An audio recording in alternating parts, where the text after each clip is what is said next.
Ассалаумағалейкум достар. Ғажайып оқиғалар мен әдеби деректер арнасына қош келдіңіздер.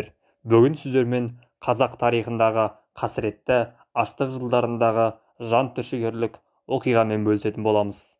Оқиға басталмас бұрын арнаға жазылып, қазақ тілді арнаны қолдай кетіңіздер. Жылан жеп аман қалған бала. 1932 жыл. Аштық жылдары. Мен де баламын.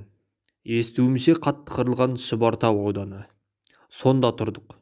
Айыр тұяқ қалмасын деп байлардың малын конфискеледі.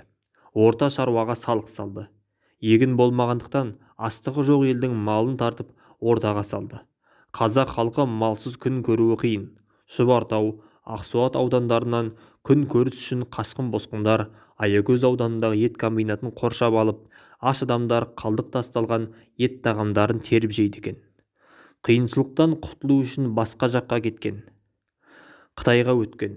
Көбіне жолда жетпей қырыла берген. Аштықтан адамдар ісіп кеуіп кетеді екен. Абай ауданының тұрғындары қатты қырғынға ұшырады. Шешемнен бір естігенім.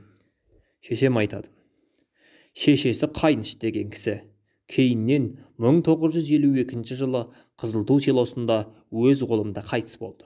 Сол шешемнің айтуынша, бір аш адам әбден әлсіреп, бір адамның байдың үйіне келеді. Сонан котелге қатқан ішек сияқтыны салып пісіріп береді екен.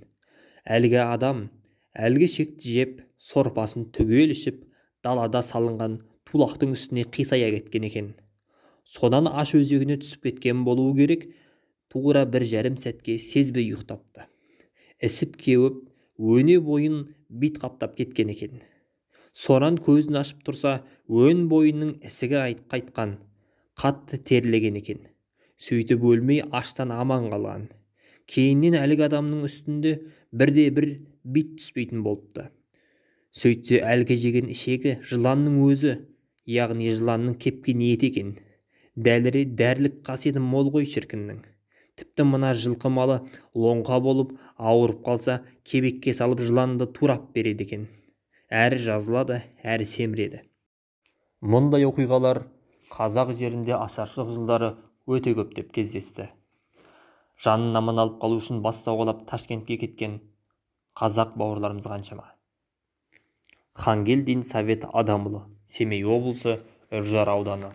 1932 жылдың зұлматы профессор Қамбар Атамбаев жетекшілік жасаған тарихи этнологиялық экспедиция деректері атты кітабынан алынды. Осы күнімізге шүкір тек бауырлар.